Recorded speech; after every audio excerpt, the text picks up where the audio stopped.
এখন বর্তমানে ফেসবুক খুলে এই যে দীপুচন্দ্র দাসকে নিয়ে ভিডিও, মানে এত খারাপ লাগে ভিডিওগুলো দেখলে। সবাই শুধু দাঁড়িয়ে দাঁড়িয়ে ভিডিওগুলো মানে ভিডিও করেই গেছে, ভিডিও তুলে নিয়েছে সবার জন্য, স্বার্থের জন্য। কেউ আর প্রতিবাদ করতে পারেনি।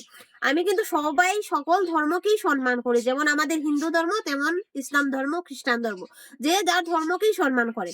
আর প্রত্যেকেই কিন্তু প্রত্যেক ধর্মকে সম্মান করা উচিত। কিন্তু সে যদি ইসলাম ধর্মকে নিয়ে এতটাই খারাপ কিছু করে থাকে, তাহলে তোমরা তো আইনের আওতায় তুলে দিতে পারতে। আমাদের দেশে মনে হয় কোনো আইন শৃঙ্খলা কোনো কিছু নেই। আইন শৃঙ্খলা যদি থেকে থাকতো তাহলে তোমরা নিজের হাতে আইন তুলে নিতে পারতে না।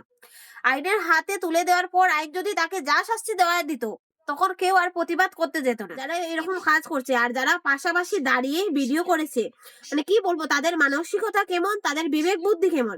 এতটাই খারাপ লাগছে সত্যি এই ভিডিওটা দেখার পর থেকে। যাদের বিবেক বুদ্ধি আছে তাদের কাছে আমার অনুরোধ রইলো যে যারা এরকম কাজ করেছে সেই কাজটা কি একদম ঠিক করেছে কিনা ভুল করেছে। আর আমাদের প্রত্যেকেরই দাবি দীপুচন্দ্র দাস যেন তার সঠিক বিচার পায়, তার ন্যায্য বিচার পায়।